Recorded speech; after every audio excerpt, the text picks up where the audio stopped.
Hello guys, welcome back to my channel blog query. তো আমি আজকে আবারও একটা নতুন ব্লগ ভিডিও নিয়ে হাজির হয়ে গেছি। তো আজকের ভিডিওটাতে কিন্তু আমি সকাল থেকে একদম বিকেল অবধি আমার বাপের বাড়িতে যখন থাকি আমি কী করি সেটা তোমাদের সাথে শেয়ার করব। তো তোমরা কিন্তু পুরো ভিডিওটা দেখতে থাকো। এখন বাজছে সকাল 9টা আর আমি একটু আগে ঘুম থেকে উঠে পড়েছি আর উঠে ব্রাশ ট্রাশ করে নিয়েছি, তারপরে একটু ফেস প্যাক লাগিয়ে নিয়েছি, কারণ আর সারাদিনকে লাগানোর সময় হবে না, তাই এখন লাগিয়ে নিয়েছি। তো চলো আজকে সারাদিনের ব্লগটা দেখতে থাকো। তো এই যে দেখো, সকালবেলা আমার পার্লারের অবস্থা এটাই থাকে, এটা প্রত্যেক দিনের একদম, কারণ এখানে গরমের জন্য নিচে এখানে মা ঘুমাই, তারপর এখানে সমস্ত কিছু একদম এলোমেলো হয়ে আছে। তো প্রত্যেক দিন সকালবেলা এটাই গুছাতে হয় আমাকে। তো চলো এটা আমি পার্লারটা চটপট একটুখানি গুছিয়ে নিই, প্যাকটা শুকোতে শুকোতে, তারপর আবার কি করি তোমাদের সাথে শেয়ার করব।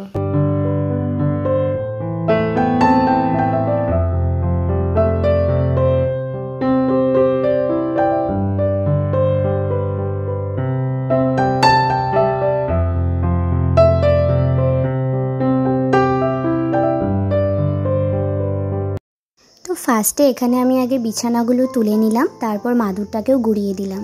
তোমাদেরকে বললাম না, যেহেতু প্রচণ্ড গরম সেই জন্য মেঝেতে শুতে একটুখানি কমফোর্টেবল লাগে। তো সেই কারণে আমার মা মাঝে মাঝে এই মেঝাতে বিছানা করে শয়। তো সেই জন্য ফার্স্টে পার্লারের ঘরে বিছানাগুলো তুলে দিলাম, কারণ কিছুক্ষণ পর কাস্টমার আসবে। তারপর এখানে আমি যেই জিনিসপত্রগুলো চারিদিকে ছড়ানো আছে ওইগুলোকে ভালোভাবে গোছ করে নেব। রেগুলারের কাজ থাকে পার্লারটাকে গোছানো, কারণ যেহেতু বাড়ির মধ্যেই একটা রুমের মধ্যে আমার পার্লার, তো সেক্ষেত্রে ওই রুমটা পার্লার ছাড়াও অন্য কোনো কাজেও ব্যবহার করা হয়।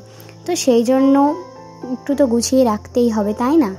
যাদের আলাদা পার্সোনাল পার্লার থাকে সেখানে অত রেগুলার এইভাবে গোছানোর প্রয়োজন হয় না, কিন্তু আমার যেহেতু নেই, তো আমার যেটা আছে সেটাকেই গোছ করে সুন্দর করে রাখতে হবে।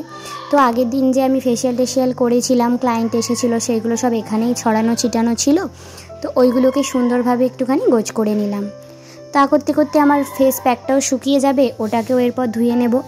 আর একটুখানি আজকে ঝাঁটা দিয়ে দিলাম। এমনিতে নর্মালি পার্লারটাকে ঝাঁটা দেয় মুছে মা প্রত্যেক দিন। তো টুকটাক একটু কাজ টাজ আছে, তারপর কিন্তু আমরা বিকালের দিকে আবার বাড়ি চলে যাব, মানে শ্বশুর বাড়িতে চলে যাব, কারণ আজকে আমার রয়েছে একটা ব্রাইড।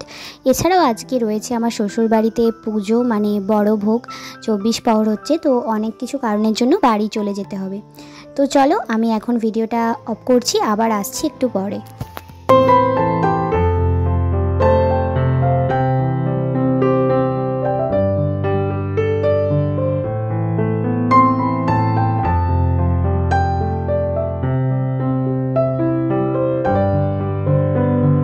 তো দেখো, আমরা শ্বশুরবাড়ি চলে এসেছি ওই দুপুরের দিকে, আর সাথে করে আমার বোনুকেও নিয়ে এসেছি।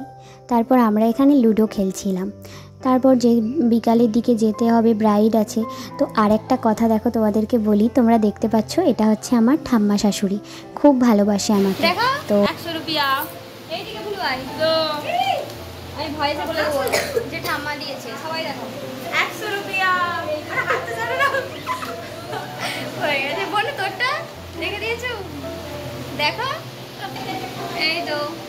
তো বললাম, যেহেতু আমাদের এখানে 24 প্রহর আছে, বড় ভোগ, তো সেই কারণে ঠাম্মা সবাইকে 100 টাকা করে দিয়েছে আমাদেরকে মেলা দেখার জন্য। তো সেটাই আর কি তোমাদের সাথে শেয়ার করলাম। তো তারপর দেখো, এখানে আমাদের একটা বড় স্ট্যান্ড ফ্যান কিনে এনেছে বাবা। বাবা কষ্ট করে আনতে হচ্ছে, তাই সত্যি তো বাবা কি করে আনলো, বাবা এখন অনেক কিছু করতে হবে। বাবার ইয়েটাকে নুন চিনি করে দেবো, দাও সরে যাও। গ্লুকন্ডি দাও, নুন চিনি নয়। ও বিরাট হাওয়া, দারুণ হাওয়া দিচ্ছে। তো তারপর দেখো, এখন বাজছে সন্ধে 5:30 কি 6টা। তো এবার আমরা রেডি হয়ে যাচ্ছি। বোনকে বললাম, বোন তুই একটু ব্লগটা কর। তো এখন রেডি হচ্ছি আমরা ব্রাইডের কাছে যাব বলে, কারণ আজকে ছিল বিয়ের ডেট। আর বললাম তোমাদেরকে যে অনেক লেট হয়ে গিয়েছিল ওদের, তো ওরা বলেছিল আমাদেরকে 6টার মধ্যে পৌঁছাতে। তো আমরা সেরকমই 5:30 থেকে রেডি হচ্ছি। ওই রেডি আর কি, যা গরমে তো ওই সুতির কুর্তি ছাড়া আর কিছুই পরতে পারবো না। আর দেখো, আমার বোনও রেডি হয়ে গেছে, আর আমার বড় রেডি হয়ে শুয়ে গান শুনছে। তো যেই কারণে আমি ভয়েসটা দিতে পারলাম না, কারণ তাহলে কপিরাইট চলে আসতো। তো চলো চটপট রেডি হয়ে যাই, রেডি হয়ে এখন বেরোতে হবে, কারণ ব্রাইড ওয়েট করবে, না হলে আবার দেরি হয়ে যাবে।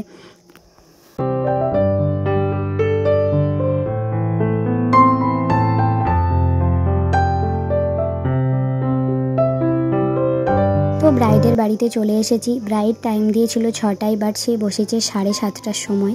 মানে বুঝতে পারছো কতটা চাপ রেডি করা। তো যাই হোক, আমরা যাওয়া থেকে একদমই শুধু আমাদেরকে বিভিন্ন রকমের জিনিস খেতে দিচ্ছে। এই ফুচকা, কফি, পকোড়া, রসমালাই, বিভিন্ন রকমের জিনিস দিয়েছে। আর যেহেতু আমি কাজ করছিলাম তো বোনও আমাদেরকে খাইয়ে দিচ্ছে। ব্রাইডকেও খাইয়ে দিচ্ছিল ফুচকা আর আমাকেও খাইয়ে দিচ্ছিল। ওটাই তোমাদের সাথে শেয়ার করছি।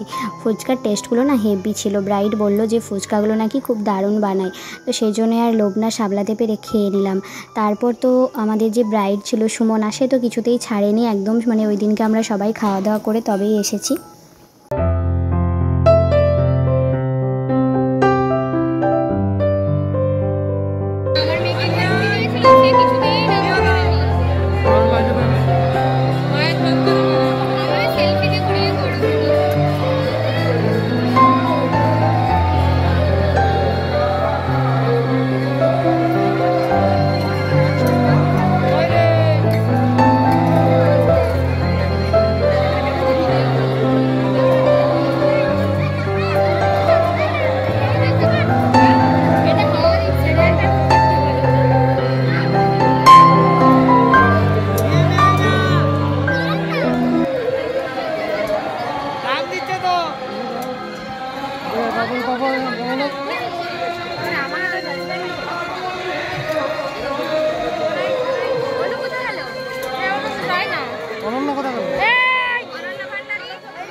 লাইট কিনতে গেল